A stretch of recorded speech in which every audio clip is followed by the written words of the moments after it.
He said it 2 more times, like, give me all the money out of your cash register. A downtown Vancouver business held up at gunpoint, and it turns out they're not the only ones. Far from it, in fact.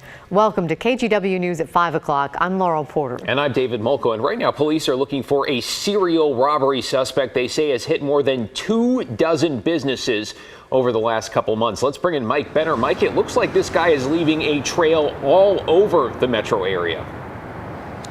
David, this guy has hit businesses here in Portland, Gresham, West Lynn, Hillsborough, and everywhere in between, including Vancouver. The MO is the same. He walks in, he shows a gun, and he robs the place. So far, there have been no injuries, but police want to get this guy before that changes.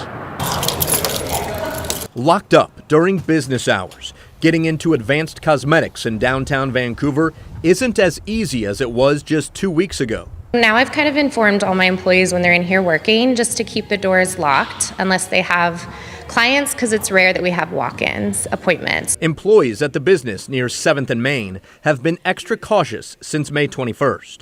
That's when a man walked in off the street and held up the place at gunpoint. Jacob Woodring was working at the time. He lifted up his shirt and pulled it out and then pointed at me, or the gun, and then he was like, give me all the money out of the cash register. Problem is, there is no cash register at Advanced Cosmetics, so Woodring gave the man a co-worker's bag. The man then vanished. No one should go through that situation, especially what's going on right now. Like, nobody should have to deal with, gun violence at all in any way. But plenty of people are, according to law enforcement. In fact, authorities tell KGW the man who robbed Advanced Cosmetics has robbed more than 30 businesses from Vancouver to West Lynn to Hillsborough and everywhere in between. In most of the cases, the male enters the business, does display a firearm, and then robs the business of cash, sometimes even robbing other patrons. Kim Kapp of the Vancouver Police Department says the robbery started back in early April.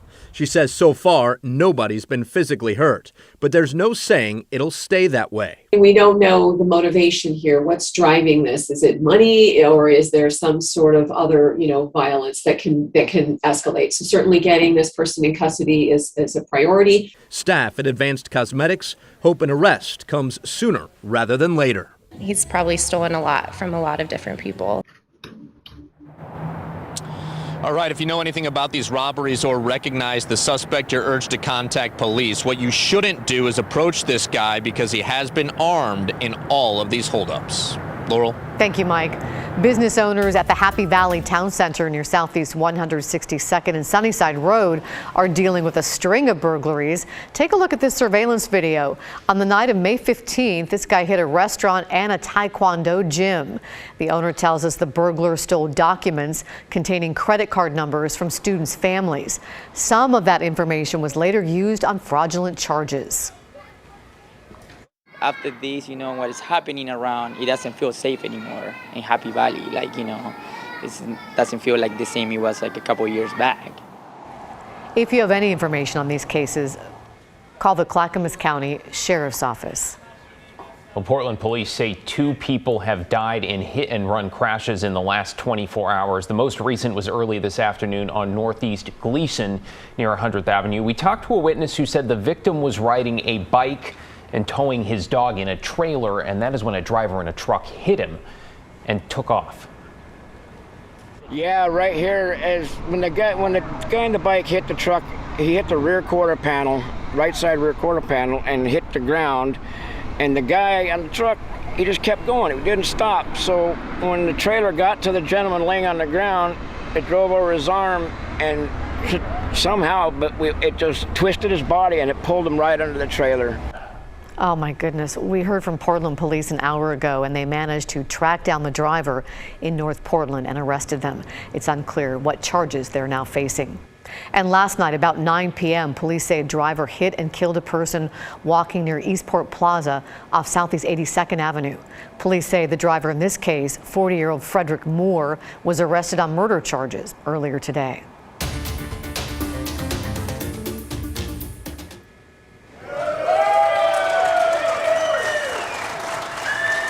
Oh, that's good to hear and see. Applause broke out today as a Washington County deputy injured in a horrific crash finally left the hospital.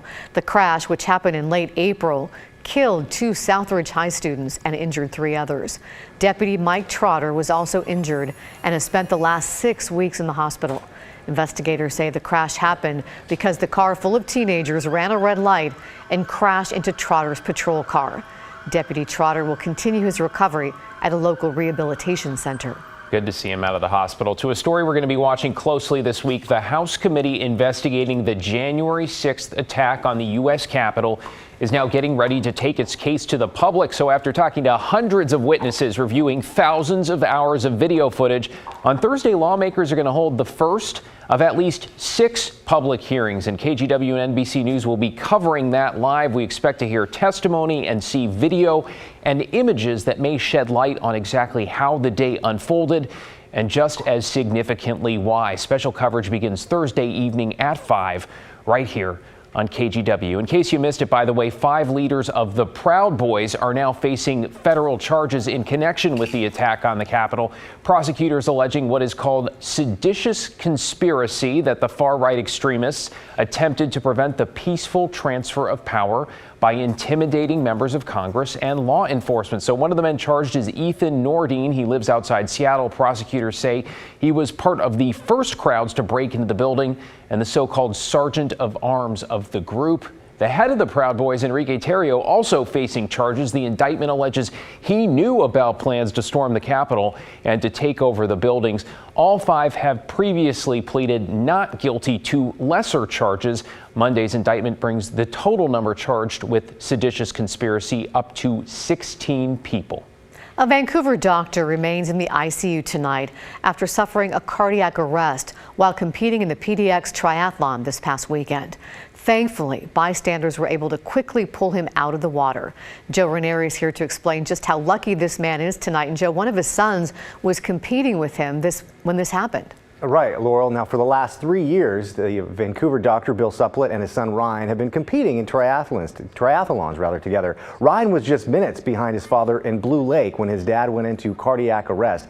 Ryan told me his dad remains in the ICU tonight, but he's slowly making progress. It was this past weekend when him and his dad were competing at Blue Lake Park in this year's PDX triathlon. Now, Ryan said his dad wasn't far from the shore when his 67-year-old father went into cardiac arrest. Bystanders who were nearby quickly pulled him out and started CPR. We're just entirely grateful for everyone that was there. The EMTs, Y Racing for the organization they had in protocols they had in place. Mainly the bystanders, the civilians who just saw him and sprung into action. Ryan said his dad can now open his eyes and squeeze someone's hand on command too, but he's still on a ventilator tonight. He told me he's hoping his father will hopefully be able to start breathing on his own very soon, but he knows that his dad has a long road of recovery ahead.